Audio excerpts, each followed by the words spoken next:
Oh, hey, gang. Well, I'm up here at the incline on the incline railway. I made a couple YouTube videos talking all about this. I'm not going to talk about it again in this video, but oh, wait, did you see that? Oh, look at the town down there. Wait, check that out. Oh, the sun is coming up over the big city down below. That is way cool. But I've made some major changes to the incline here. I used to have a lumber camp here, and I've changed the track plan here to be more like the real one. They didn't have a lumber camp at the incline. It was actually a receiving yard for empties and full, and a little different track plan. I'm still working on the original track plan because I do have a copy of it. I may feature that in this video. It is in one of my other videos. But I mentioned that I made this cheat route that goes down, and that's where I cheat by bringing the cars up because I can either do it with the mouse click, my helicopter method. And I mentioned, you know, the real camp would be even higher. That's where Camp 1 and Camp 2 would be way up in the mountains, which there was another incline. There was a 22% incline, and then it went to a 78% incline.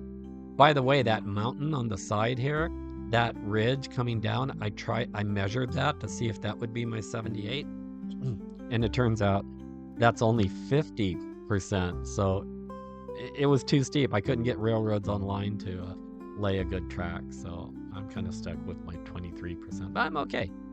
So you can play railroads online a couple different ways. You could put on easy mode, you could put on hard mode. I use a mode that is not provided by the game.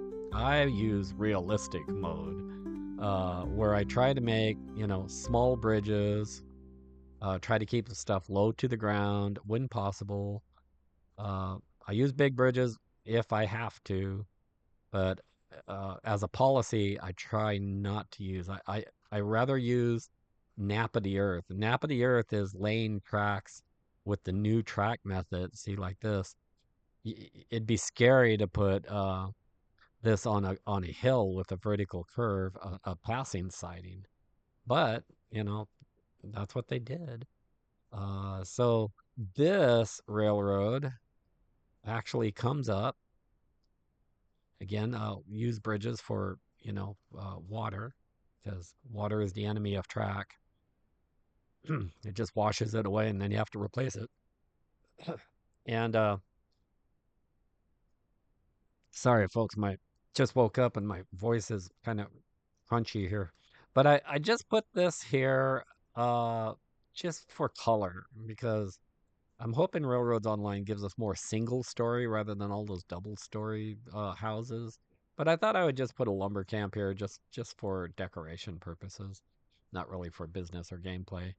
But again, coming up into the mountains, uh did something here that real railroads use, and that is a switchback. Well, wait, what's a switchback? Oh, I used a. Oh, I got remnants of old track plan. I got to get rid of that.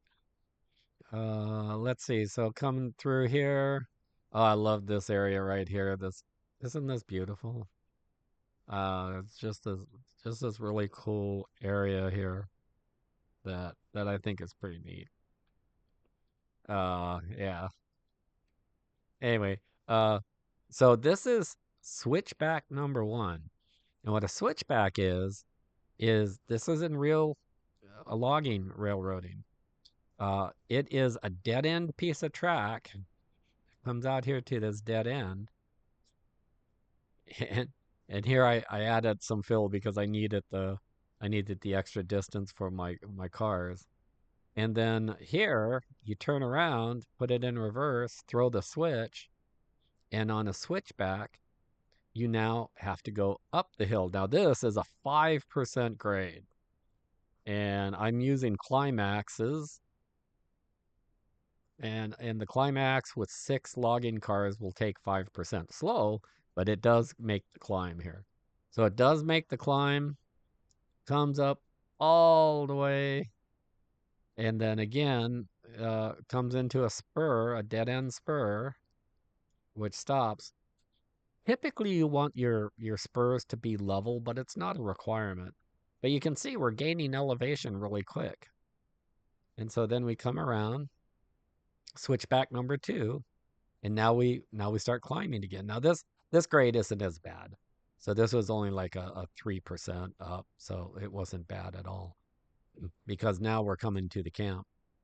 And I love this piece here because, people are saying, well, there's no cuts. Well, there is no cuts, but there's some places where I wonder, why'd I leave that switch there? That has no purpose. Sometimes I use phantoms switches to lay out the design. And so here we come into the new Camp 1, basically. So this is the new camp where you can come in and get the get the logs. Now I don't really model the cordwood from this facility. I just do the logging, and so it comes up here, and this is sort of a switchback. Comes up to the top. Oh my God, it's a long way down. And so I come out to a spur here, and the spur you stop here. I put a little walkway, so the crew doesn't fall off the cliff. But if you want to see where I am on the map, let me gain some altitude here. You see, I'm way around the corner from the oil field. And there was this perfect little shelf here, and I was like, oh man, that's great. And in the future, I may go this way. I'm not sure. I don't think there's anything I want to do. If there was a plateau here, I could go even higher, but I don't think there's enough room.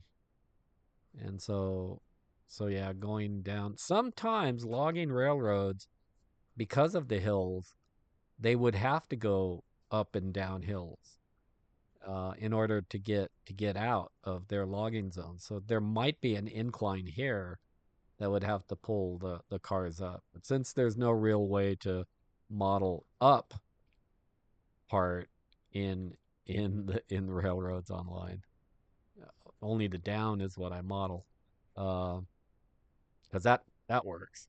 So I don't know. I haven't decided on that one. But anyway, it comes back around here, and I do have a storage track here for 2 trains. And again, I don't use the cordwood, so I just kind of leave that. And I added an extra spur here for engine maintenance or whatever. So that's a switchback. So that's how it kind of works. And that was a real thing in logging railroads. So like I said, I play in realistic mode. It's not that it's harder, it just takes more time, but that's what the actual railroads would do. And and I'm having so much fun with this. It's because I'm running these two climaxes, number 6 and number 2,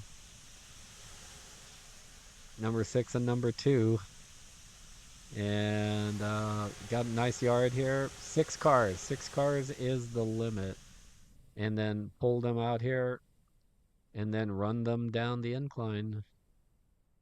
Whee! Down the incline, they go flying down here.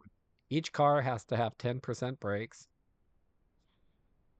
I had one that had one car had 0 brakes, so it was like 5 cars with the right brakes. Then they come down here, and then they are switched into place either with the main engine. The main engine is good old incline lumber number 4, or Shay number 5. If he's not around, little Shay is able to move that stuff around. All right, that was just a quickie, fast review of my incline logging railroad, and later I'll feature some actual operations of the railroad in action. This is a prime multiplayer layout. Would be so much fun. So I hope to release this map because you can basically run like 8 trains at once, and someday I'm going to try to make that my personal best record. In the meantime, I usually just come up here. I usually just come up to the office here, and I had a beautiful picture from this morning. I posted on Reddit. It was a beautiful sunrise as it came up. It was really cool. All right, thanks. Please hit that like and that subscribe, or don't, or do. You know, it's refundable. You can always take it back, but it just lets me know people like watching this stuff, and I don't get paid for it. I just enjoy doing this. All right, thanks. Railroads Online in realistic mode. All aboard.